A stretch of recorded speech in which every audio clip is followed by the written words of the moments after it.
to another edition of Coming Soon. I am Mark. I will be talking to you about more things that are coming soon to Blu-ray and DVD and home video and all that. I just received 2 packages in the mail yesterday, which means to me it's another time to do another one of these. So we'll start with the smaller package first. Looks a little something like this. You get to have the joy, for people who enjoy this sort of thing, of hearing paper tear and me discovering what it is I have been sent to review on the Cinemaniacs YouTube channel and Facebook page and Instagram page and TV program, because this is also a TV program. Not this, but the Cinemaniacs thing. Anyway, what do we have? Ooh! We have from 88 Films. I've never seen these, and I'm a big fan of Hong Kong movies of the 80s and 90s. We have Long Arm of the Law Parts 1 and 2. As I said, from 88 Films.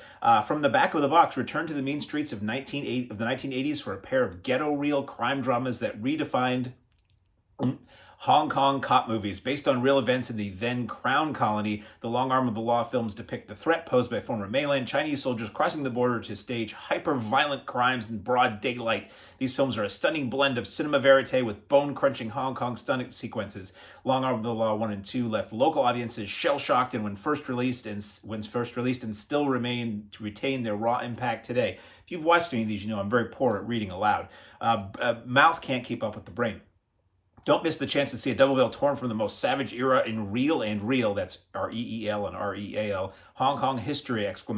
Limited edition rigid slipcase, featuring brand new artwork by Sean Longmore. Individual cases with new artwork and reversible sleeve featuring original Hong Kong posters. Double-sided fold-out poster. 40-page booklet featuring new writing on the films by Tom Cunliffe. Long Arm of the Law is from 1984. Features include stunning new 2K restoration and 1:8:5 aspect ratio of the Hong Kong cut, Cantonese with English subtitles, and the export cut, English dub. Audio commentary by Hong Kong film expert Frank Zheng and the Hong Kong cut. Family Business, an interview with Michael Mack. From Hong Kong police to big circle gangs, an interview with scriptwriter Philip Chan, a conversation with action director Billy Chan and scriptwriter Philip Chan, an interview with Johnny Mack, and the theatrical trailer, full HD, color. Well, that's kind of understood for most of these things.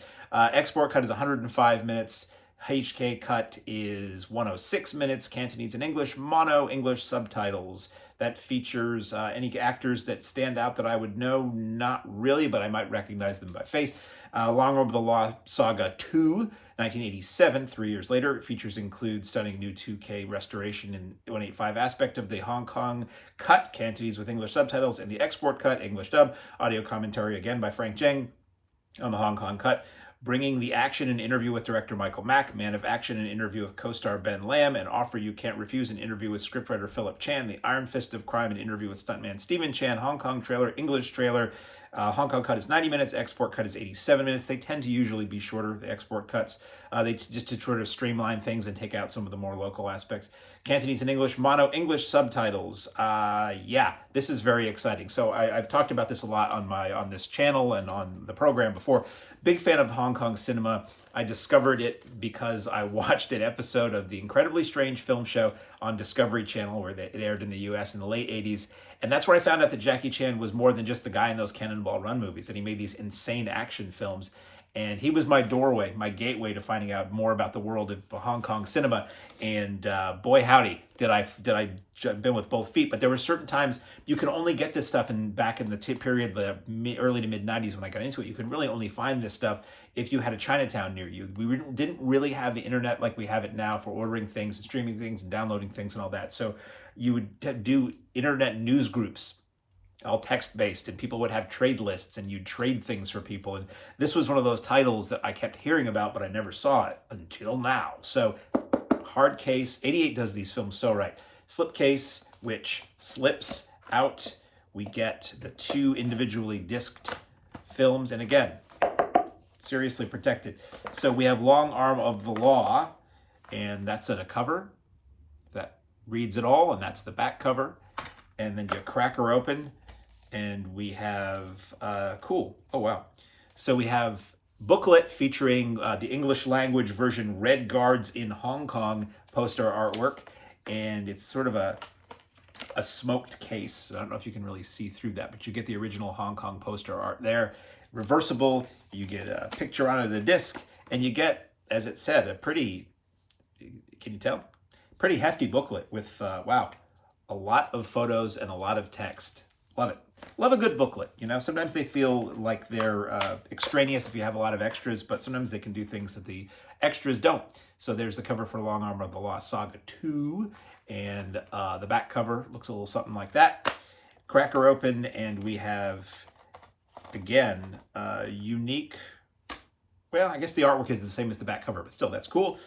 Take the disc out, take the poster out, and we have the original. Again, you probably really can't see it, but we have the original artwork back there that's reversible. And if we look at the poster, what do we have here? 88 Films does such a good job. I'm so lucky. I feel so lucky that they are releasing this stuff in America, because they were UK only for the longest time.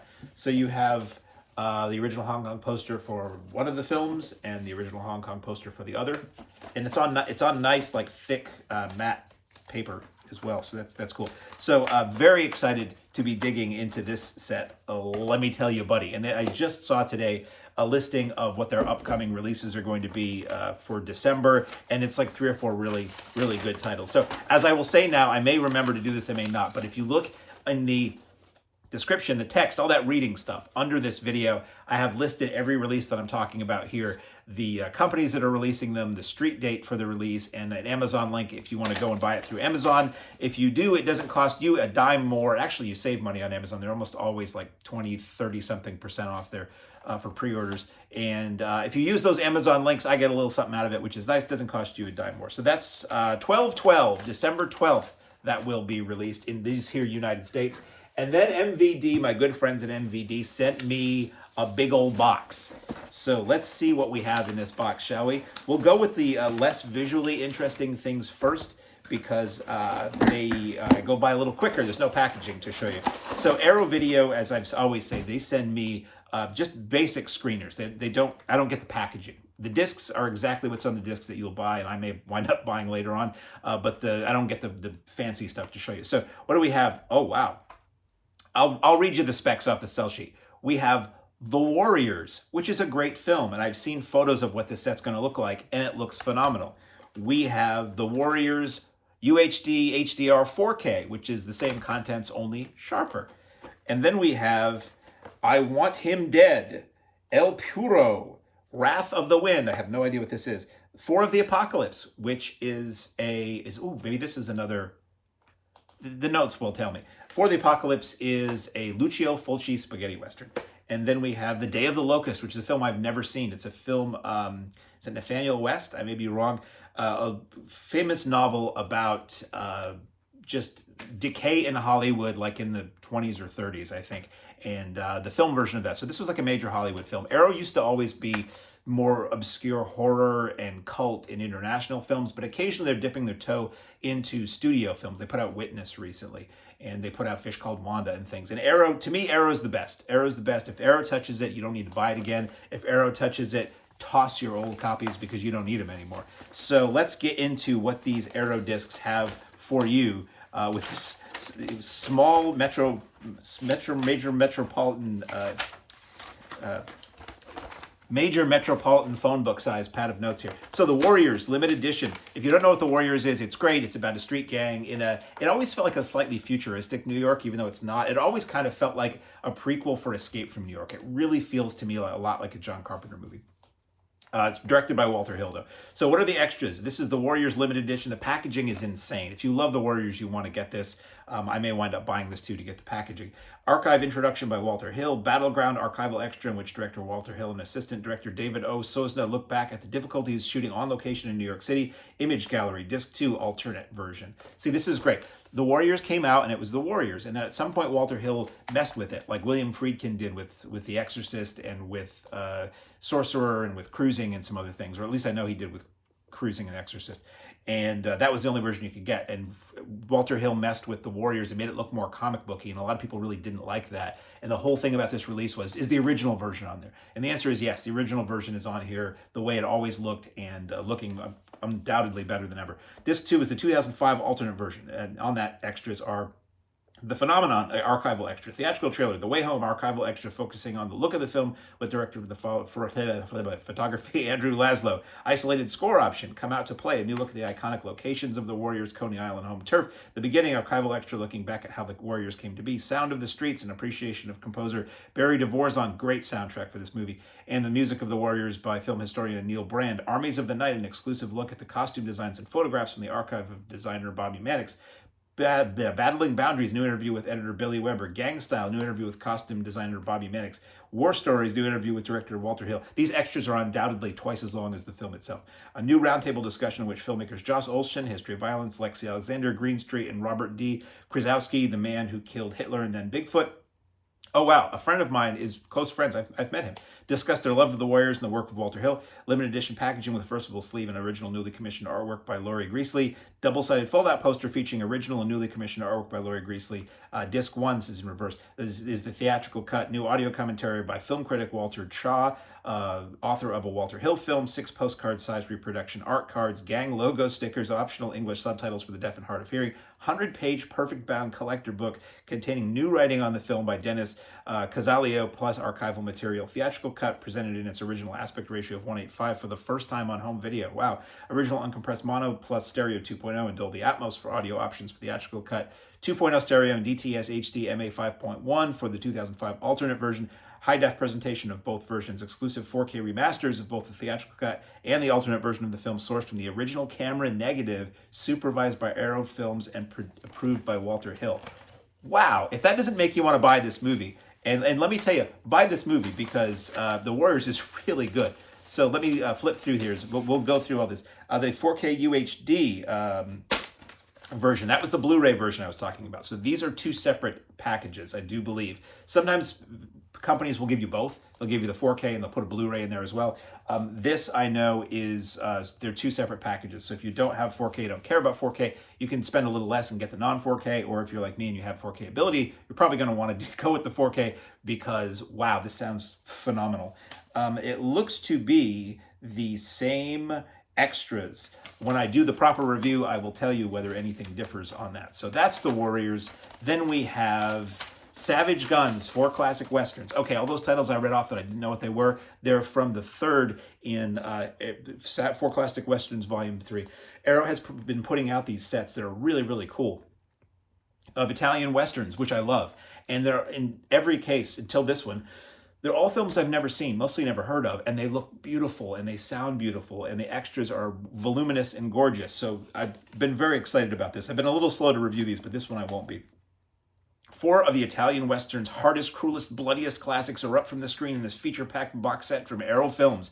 Maniacal outlaws thirsting for blood, corrupt capitalists profiting from the suffering of the common folk, desperate people pushed to violent revenge. The Italian Western has never been grittier than in this quartet of later period cult classics in which the trademark cynicism of the genre escalates into radical pessimism in the late 60s, early 70s world. In Paolo Bacchianini's, sorry about that, Paolo, I Want Him Dead, American actor Craig Hill stars as an ex-Confederate soldier who vows revenge after his sister is raped and murdered, in so doing setting him on a collision course with a dastardly plot to disrupt peace talks between the North and the South. Political. And next, in Eduardo... I apologize to all of these people. In Eduardo Malagaria's El Puro, Western icon Robert Woods gives his arguably best performance as a legendary gunfighter forced to emerge hiding after a bloody hunters on his tail murder the tender-hearted barmaid who offered him a new life. Then, in Mario Camus's Wrath of the Wind, genre superstar Terence Hill, ooh, I like Terence Hill, shows his darker side as an assassin who finds his conscience when he and his brother are hired by a ruthless landholder to kill the leaders of a growing labor movement. Political. Finally, Fabio Testi and Thomas Millian star in Lucio Fulci's 4 of the Apocalypse. That's the one of these I have seen, in which a quartet of misfits go from sharing the same jail cell to embarking on a savage odyssey that will lead to torture, rape, and cannibalism. It's Fulci, so when I first saw this, I'm like, wow, this is a fairly restrained Fulci movie. And then Fulci was Fulci. Preyed upon by a ruthless bandit to force them to fight for their lives until the time comes for revenge. 4 of the Italian Western's hardest, cruelest, bloodiest classics are up from the screen in this feature-packed box set from Arrow Films. Thank you. Featuring dazzling high-definition restorations and a wealth of brand new bonus materials produced especially for this release, Savage Guns delivers from both barrels. So, extras. Newly restored theatrical trailer. This doesn't say for which these are. This must be for Disc 1, I Want Him Dead. Brand new audio commentary by critics Adrian J. Smith and David Flint. Cut and shot. Brand new interview with editor Eugenio Alabasio. The Man Who Hated Violence. A brand new interview with director Paolo Bacchiani. I'm going to mangle all these names as I always do. English subtitles for the Italian soundtracks, optional English subtitles for the deaf and hard of hearing for the English soundtracks, brand new introduction to each film by journalist and critic Fabio Malelli, illustrated, it's interesting, illustrated collector booklet featuring new writing on the films by author and critic Howard Hughes, maybe huge, maybe small, I'm not sure. Fold-out double-sided poster featuring newly commissioned artwork by Gilius Vradox. It's like they're doing this on purpose to just mess me up. Limited edition packaging with reversible sleeves featuring original artwork and slipcover featuring newly commissioned artwork by that same person. Restored original lossless mono and English soundtracks for all films. 4-disc limited edition contents.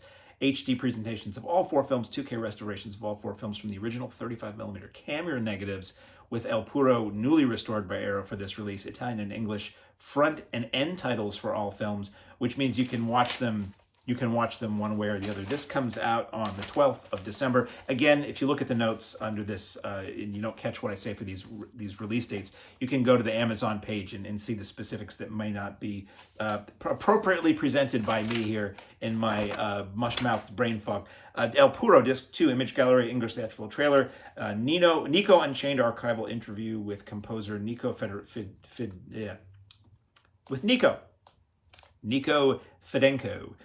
Disc 3, Wrath of the Wind, alternate 106-minute Spanish language version of the film featuring additional and extended scenes not found in the English or Italian versions. That's really cool.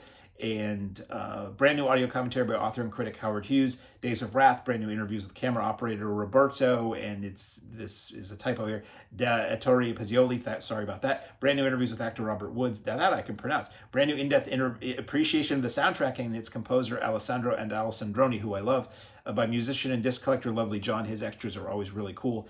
And brand new audio commentary by critics Troy Howarth and Nathaniel Thompson. They're always great. 2 versions of the film, the 98-minute cut presented in Italian and English, and the longer 108-minute version presented in both Italian and a newly created hybrid English-Italian mix. And those come when the film was dubbed into English for the English cut and the extra scenes they never bothered with. So it reverts to Italian on occasion with subtitles. Not a big deal.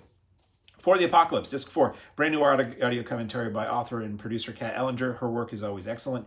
It takes 4 previously unreleased interview with production manager Roberto Sabagaria. Sorry, Roberto. They call it Red Cemetery. A short film from 2002 by filmmaker Francisco Lacerda, serving as a love letter to the spaghetti western genre. Alternate Revenge of Trinity opening titles, newly restored for this release. And, Wrath of the Wind was the one that had the 2 versions. And then the final film has newly restored theatrical trailer, Image Gallery for some scenes and dialogue lines. In the long version, the Italian audio is either lost or was never produced. These are presented in Spanish with English subtitles. Brand new in-depth... I'm not sure which movie that's referring to. We'll just move on, shall we? We've spent long enough on these Savage Guns. Very excited about this. I love spaghetti westerns. The thing about spaghetti westerns, Italian crime films, Italian giallo films, is that I don't know that I've ever seen one I really didn't like. Some are better than others, but I just love the trappings. And as I recently have returned from a 2.5-week trip to Italy, I still have that on the brain. So any films that are set there, although the spaghetti westerns films were not set there and not shot there, it's on my mind. So Day of the Locust, director John Schlesinger's satire of 1930s Hollywood decadence and broken dreams. Academy Award winner John Schlesinger, Marathon Man, reunites with Midnight Cowboy screenwriter Waldo Salt, coming home, a victim of 1950s McCarthy-era blacklist to adapt Nathaniel West's acid satire of Hollywood decadence and broken dreams. Painter Todd Hackett, William Atherton, who was Mr. Peck in Ghostbusters, working in the art department of a movie studio during the 1930s golden age of Hollywood, falls in unrequited love with aspiring starlet Faye Greener, Karen Black. He competes for her affections against other men, a pair of cowboys, Bo Hopkins and Pepe Serna, and a forlorn accountant, Donald Sutherland. And as Faye's career fails to take her beyond roles as an extra, her life becomes increasingly desperate, and her relationships with men take a darker turn, reaching fever pitch at a red carpet movie premiere that explodes into barbaric chaos. This sounds great. I've wanted to see this movie for a long time. A bitter critique of Tinseltown's empty promises and the lost souls cheated by them, featuring lush, dreamlike cinematography by Conrad Hall in Cold Blood and stunning performances by its talented cast. The Day of the Locust remains a relevant and shattering experience. Bonus materials here are reversible sleeve featuring original and newly commissioned artwork by Colin Murdoch, which I don't have to show you. Jeepers Creepers, Where'd You Get Those Peepers? A brand new visual essay on the film and its themes by writer and film historian Lee Gambon. Image galleries including exclusive behind-the-scenes photographs from the archives of production associate Michael Childers and associate camera operator Ron Veeder. Welcome to Hollywood, brand new appreciation of the film by critic Glenn Kenny. Days of the Golden Age costume historian and film historian Alyssa Rhodes, not Felissa Rose, but Alyssa Rose, discusses the film's costumes in this brand new visual essay. Brand new oral history audio commentary conducted by writer and filmer historian Lee Gambon, featuring assistant directors Leslie Asplund and Charles Ziarko, production associate Michael Childers, actors Granger Hines and Pepe Sema, among others. Original lossless mono audio, original restored lossless 5.1 and 2.0 stereo options, optional English subtitles for the deaf and hard of hearing, and it's an HD, new 2K remaster by Arrow from the original negative, illustrated collector's booklet featuring new writing on the film by Pamela Hutchinson. Okay, that's the Arrow stuff. Now I have stuff to show you that has cases and so forth. So I'm looking at this for the first time. We're discovering this together. We have Appleseed. Sometimes life can be a trip. This features Rance Howard, who I love. It's the father of Clint Howard and Ron Howard. Michael Worth, Esther Anderson, Clint Howard, cool. Adrienne Barbeau, who I love, and Robbie Benson. This let's read the back and find out what this is about. On a cross-country trip to rob his hometown bank, Prince McCoy, Michael Worth, finds himself having to rely on the help of an ex-convict hitchhiker named Carl Robbins, Rance Howard, who may just have his own plan to execute along the way. Prince McCoy, now a worn-down man in his 40s, living far from... I'm not going to read more of this because I have a thing that'll give things away. You get the basic idea. Extras. The bonus features. This isn't really a feature, but 5.1 in stereo tracks, AC3. Audio commentary by director and star Michael Worth.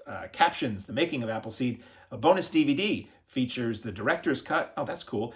Captions, a tribute to Rance Howard, Clint Howard on KTLA, which is a famous LA TV station, Rance Howard and on Michael directing, and Appleseed trailers. This is 120 minutes from 2019, 235 aspect ratio. Audio is Dolby Digital AC3, 5.1 stereo. Language is English, and you have English captions. And that is an all-region disc, so that anywhere in the world you may pop this disc in, you can play it. It'll work for you. Now, I didn't take the time to open this ahead of time, so for those of you who like the sound of shrink wrap being crackled, I will stop talking.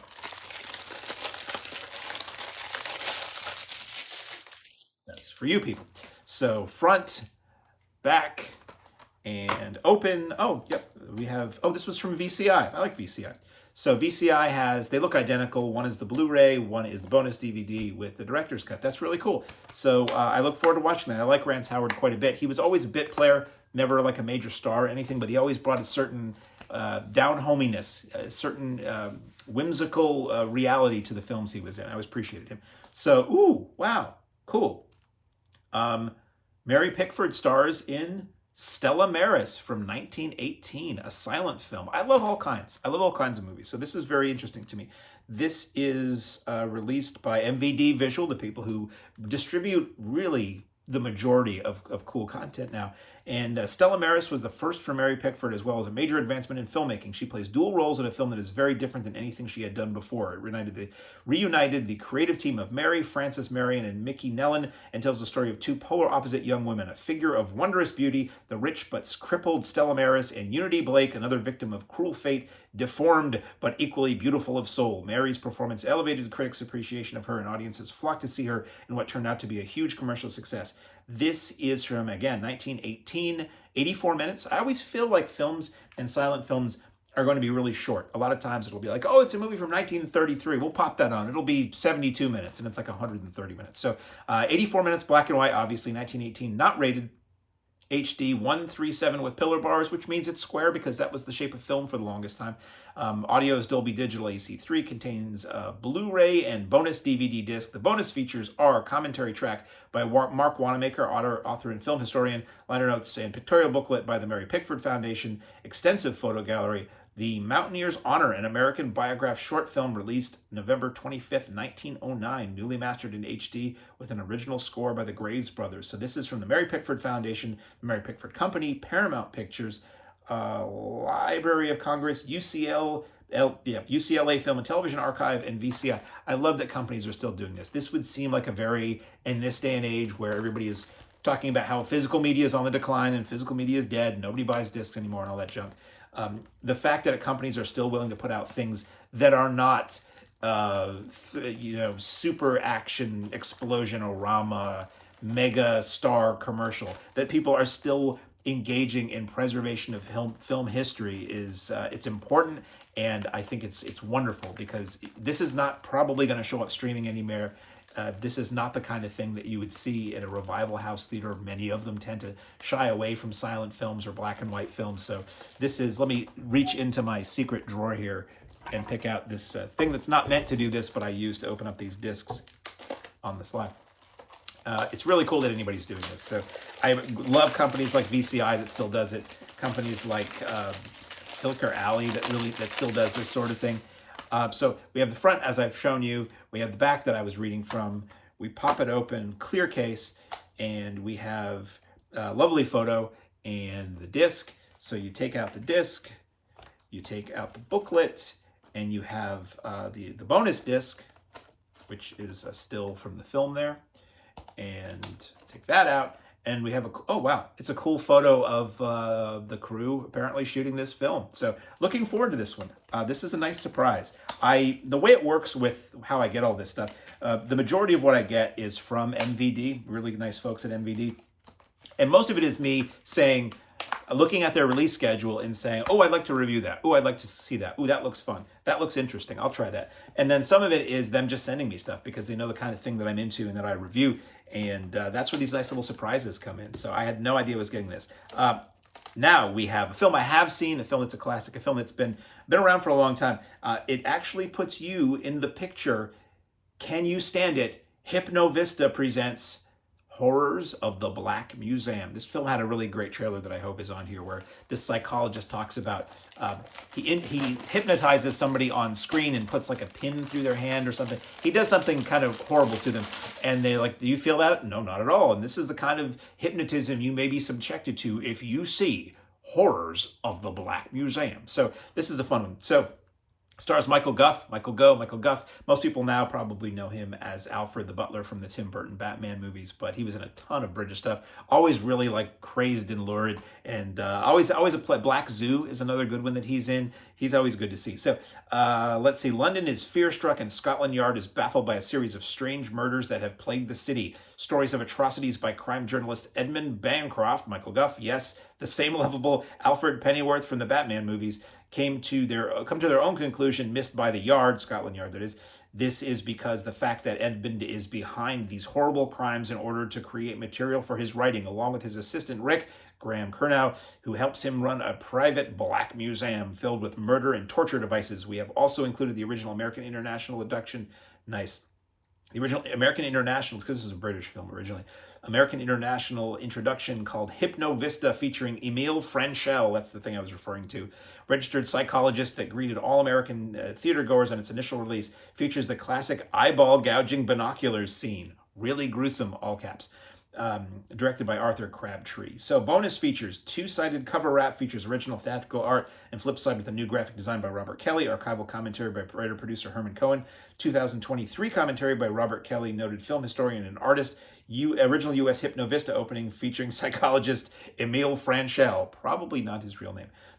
Archival phone interview with Herman Cohen, tribute to producer Herman Cohen, original European theatrical trailer, original U.S. theatrical trailer, photo gallery, archival phone interview with Michael Guff, a 2018 interview with Shirley Ann Field. This is from 1959, in color, as they would say in Canada and England. 93 minutes. It is in HD 2:3:5 aspect ratio, PCM audio, optional English, SDH subtitles, and again, this is an all-region player, so you can buy this preferably via the Amazon link under this video, because I get like 6 cents if you do that.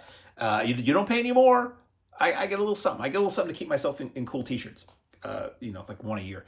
And you could buy this and send it to your friend in France and say, oh my God, you got to check this movie out, Horrors of the Black Museum. They'll pop it and it'll work. You can send it to your friend in literally in Timbuktu, and they could pop this in and they can watch it. So I love it when the places go all region, especially if it's some video release from overseas that I want to import here to watch. If that's all region, that helps me, although I do have an all region player. So inside we have some cool artwork on the disc. We've got that reversible sleeve with the new artwork. Trying to get the disc out without, I don't want to break the disc. It's in a very firm, there we are. You ever have that happen? You try to pull the disc out, it's in there so firmly, you're like, this disc's gonna snap in half. So that's the alternate artwork there, Horrors of the Black Museum. And yeah, that's very exciting. That's very exciting. And that's also all I have to talk about. So if you look at the bottom of this video, under the video, on YouTube, if you're looking at this on YouTube, under the video, there is a list of all these titles in the order that I talk about them, a little bit about them, the company releasing them, the release date. I think these all probably are streaming around the 12th of December. And then an Amazon link if you want to check out more, or buy it, or pre-order it, or put it on a wish list, or send it to a friend, or send it to an enemy, or whatever. So thank you for watching. Until next time, I have something to talk about that is coming soon.